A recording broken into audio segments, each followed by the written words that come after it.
uploaded and stuff like that. Because basically that's what we do, is make your lives easier. So I actually photocopied or downloaded the AusGals from July 2013. So that's this year's revised draft. This is the latest one, which apparently has been tweaked since then. So basically what I've done is I went through and just pulled out Foundation to 5-6, because basically that's what we teach. And seriously, I'm not going into Year 7 because I don't think that's unnecessary as much. And when you go through this document, it's kind of really wordy and horrible, and you're just like going crazy. So basically what I've done is done a summary, and there's another document which I thought I'd send to Andy, which actually talks about the substrands and stuff like that. So there's another one that goes with it. If you look up the top here, there's all these little thingies, what are they called? Codes. Codes, whatever. So basically I just went through and I put them in as headers and footers, because when you go through and you go, what's AP mean? Because that's what I was doing.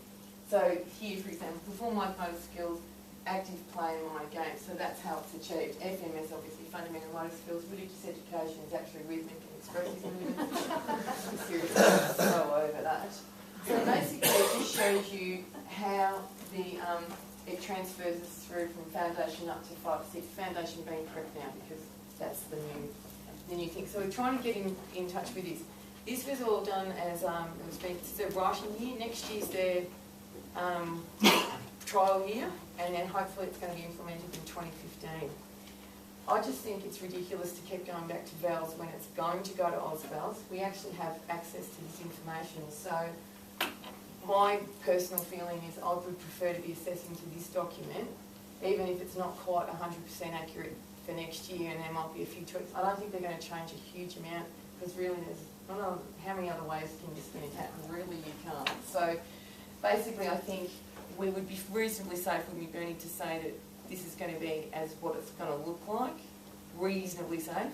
If I was Nerita Matthews, I'd say don't comment, but my observations are, particularly with primary area, there won't be a lot of differences. So again, another thing too is it gets really quite wordy in terms of, performing manipulative skills, blah, blah, blah. But if once you break it down to this, and it's only on one page, this is just substrand 1, there's 3 substrands, you can actually see what you need to do. And basically it's really what you've been doing. It's just a matter of now, so keep scrolling down and can you go to the bottom thing? And then stop. Then the other thing that happens too, if you see these other things, CCT and blah, blah, blah, blah, these are all part of the, like if you go in, it tells you what creative and critical thinking is, personal social capability, blah, blah, blah. So your numeracy, literacy. So that's basically how you're going to link to the Australian curriculum across the school. You know how they all say to you, oh, we've got to get themes going in primary school. No, seriously, themes, oh my God. But basically, you're teaching literacy and numeracy. I mean, how many people in here teach numeracy in PE? When you put them into groups, get into groups of 3. How many groups of 3 do we have? There's 24 kids, You're doing numeracy like that. Literacy, and like they're learning their colours, they're learning words, they're learning how to, interact with people. So we're doing all this stuff anyway. We're not just doing a test on it, like they do for NAP plan. So we are actually doing this stuff, and we can show we're doing this stuff because it's actually listed here as, oh, well then if you're doing this, and it's got a little, FMS, or it's got a numeracy or whatever in there. But basically you are doing that anyway, I think. So I don't think many people would disagree with me on that one. Unless you want to, that's fine. Now the other thing that I had to ask you too, is anyone in your schools currently doing this visible learning that the principals are really pushing now? To learning focuses and success criteria? Oh good, I'm getting a few nods. Fantastic. So again, when I was doing my work program for this year, and I think when we look at this thing, we are actually using this terminology into and putting that in there, because when you're asked to produce your documents, and we're supposed to display in our things the learning focus and the success criteria. Unfortunately, I haven't done that this year because I'm still getting my head around it. But even so, it's just because I know what my learning focus is. But basically, if someone comes into your classroom and as you walk out and says to Andrew, what did you learn today? And the kid's supposed to know what the learning focus is, and they're supposed to, you know, oh, my learning focus today was blah, blah, blah, blah. Usually they just go, oh, play basketball, and that's fine, because they did, and they knew they did. So you're still getting a learning focus, and the success criteria is basically what have you achieved, and for some kids it might be they've learned how to bounce the ball or something like that. So, so basically you just need to, when you get these documents, just have a look through, and then I think as a group you just need to, or as a personal thing, just decide whether you're going to switch to that assessing the kids against the AusVals, based on the fact it may or may not change a lot, and if it does, it will only be minor tweaks. But in the AusVals there are the 3 sub-strands. There's moving our body, I can't remember the other one. Can you go down all of them? So the first one is moving our body, and then and as you can see there's less of moving our body in the preps area, foundation. And then the next one's understanding movement. So again, all like how it goes, etc., etc. And the last one is learning through movement. So you can see like this, working with a partner, using words and body language. And then with this particular page here, which I was just checking out after Andy was talking about showing the physical literacy stuff, that is basically a 5-6 thing.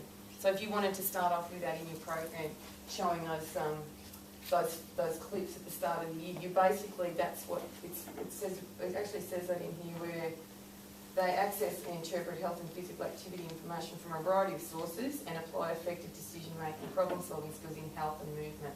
So again, that's where those sorts of things link in. So whatever stuff you're using in ICT or in your just your regular program, you'll be able to see where it matches in with your stuff. Has anyone not got a copy or not seen this document at all? Has everyone seen this at some stage? Like you've accessed it on the net? So if you haven't, we can put a link to that. Help me, Andy. You can. So then the other thing too that I do with my preps, can I still call them preps even though they're doing foundation? But with the preps, I call this the rudimentary motor skills. So basically, I actually perform an assessment on the kids when they come in, because basically and the kids are getting worse. I've been teaching for a few more years than Andy, quite a lot more years than Andy. And seriously, the physical skills of kids are getting worse and worse, and I'm sure you've all noticed that. Their finger skills aren't too bad, especially their thumbs. But basically, there's kids that are coming in, they can't hop, they can't skip, they can't run. Like they run. Well, they run like they've got a boot on. So basically, what I look at is I look at 5 areas, and one of them is running. And so what I've done is I've created these, oh, thank you, that's what I need. So I look at running, I look at hopping on each foot, because if they can't hop, they can't, there you go, they can't skip, because skipping is hopping. Skipping, I look at a cross pattern thing, which I'll show you, and jumping. And again, that's another just a balance thing. And then I think if you go down there, there's an assessment thing there. Yep. So then basically you can have this set up with your class group and stuff like that. If you've got an iPad, you might be able to store it on that. But basically you're looking, and I've just, you would probably recognise where I've stolen this from. But basically this is from the Fundamental Motor Skills book, which just shows you what the kids look like. But again, with all our technology now, with iPads and stuff, I've just videotaped the kids. And it's amazing what you see, how bad they are. And in terms of like, and of course, because you don't know them, you, run! It's just standing like a scared rabbit in the headlight.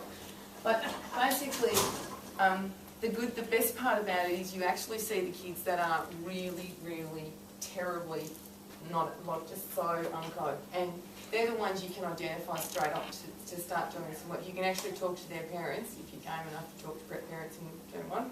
Because seriously, you don't want to. No offence, I know you're going to be prep parent shortly. But anyway, you can talk to them about that. And I actually pointed it out to one of the grandparents who's a teacher at our school. So he went home to his 5-year-old to skip. Thank you. So you can actually get the parents to do stuff like that, because they don't actually do these things in kinder so much. Like they don't, they do them, but there's not an emphasis to it. And I would hope that the kinder teacher's not standing there going, right, well, this one can skip, and ticking them off. They are teaching them to read at kinder, I believe. But anyway, so basically it just gives you an idea of where kids are when they come in. And the ones that are really, really like all over the shop, go back to their prep teacher, what are they going to tell you?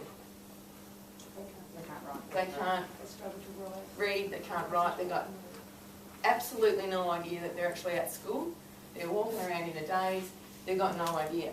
So this is where we can actually let the prep teachers know and let the parents know that this is a good thing. You're not going to get them out of that literacy block. There's no way in earth they're going to break that. But if you have this,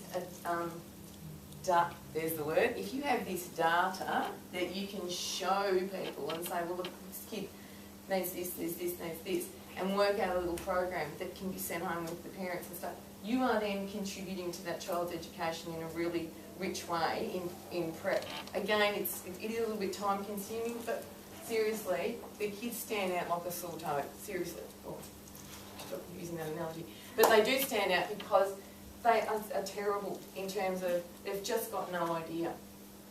So that's again all will be available for you too. I think I did one for each one, so basically just cut and paste it. And then see with this one here for like skipping, you oops, sorry. Stop. I knew you were jumpy today. You should have a coffee, didn't you? So again, like you break the skip down. Like skipping is basically, and I can't obviously demonstrate it because I've got one foot, but step, hop, and then you've got to step on the other foot and hop on it. And a lot of kids will do that one where they go like that because they can't do it on both feet. And when you check their hopping skill, you'll see that they can't hop. So if they can't hop, you know straight away they're not going to be able to skip. Some of them fluke it, but then that's where you look at fluency, how long can they keep it up. Now with this cross pattern one, I used to teach Jimbaroo years and years ago when I had little children. So basically it's just I like looking at can they cross their midline? Because why do they have to cross their midline? Reading. There you go, reading, they've got to write, they've got to cross the midline. And some kids come in and they can't cross their midline. So they won't be able to go to that side of the page to start writing. They won't be able to go to that side of the page to start reading. So it's really important to have a look at this thing. And the way I just assess it's very simple, is they just stand here, and again, can't do it properly, but they just tap and they just get that movement going without actually crossing their midline, lifting their leg up. And some kids will do this, or they'll do this, and they seriously can't get it. And it's a really interesting one to look at. So they need a bit of practice, so don't not just they'll say, well, I can't do it. You've got to give them some time to practice. And if they can do that, it's really interesting because the ones that can't, again, rings alarm bells. And you can let the prep teachers know. I mean, they probably already moved to that after the first week as well. And it depends when you get preps to do the assessment. And then what's the next one down, Andy? And then jumping again, same thing. Have you seen some kids can't even like jump at all? And again, I can't demonstrate this, but Andy can, stand up. So when you do a jump, okay, basically, jump. So, okay, so prep will jump like that, but a prep with good skills will jump like with arms as well, and they'll get their arms.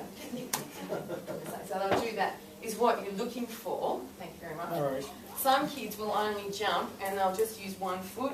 They'll come down with 2 feet together and they can't hold it and they wobble and balance and stuff, and they don't have balance.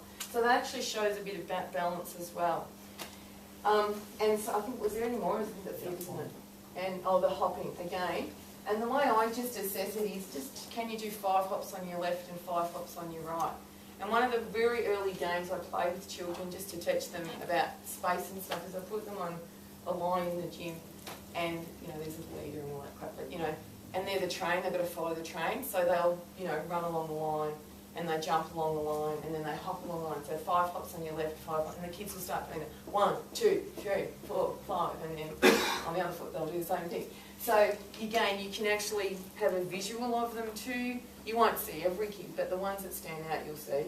Because they're the ones falling over, or they're just trying to keep up, or they'll just run as, you know, because they're not very good. So you're looking at, can they hop on their left, can they hop on their right, can they put it together, and are they fluent in terms of keeping it going. So that may or may not be helpful to you, but again, it will link into the VALS where you're looking at how they're moving. And again, this was basically just, I've taken that straight out of the FMS book. The other stuff I just kind of made up to just describe it. So I don't, it may or may not be helpful to you, but I have found it to be really helpful with some, into identifying those kids that are really poorly skilled in that thing. So, are we up to the next? Oh yeah, so did you want to start this or do you want to? Right. Yeah, get So- going. So thank you. What we're going to look at probably for the next 10-15 minutes is just the curriculum planning side of things. I want to show you, I did a bit of a survey, and this idea started at the City Surf District. We sat down, I think, was it May, something like that, and had a discussion, what did your work program look like? And I know myself, that's what mine looked like. It was a skeleton because of all the other things that we had to do in PE. This was the first thing I thought about every week. It was the last thing I always forgot to do. And I know that in previous years I've gone back and had a look, and even though the program was red hot and was running really well, what was written on paper, some weeks there was nothing, because there was too much on and I didn't have time to sit down. So I sat on it for about 2 terms, and it wasn't until I think after our ICT session in Geelong that we ended up coming up with a bit more of a base, and the base has evolved. I'm going to show you, and please just be comfortable looking at it at the moment and don't think that this is what we're wanting you to do, because it stressed me out for, as I said, for about 2 and a half.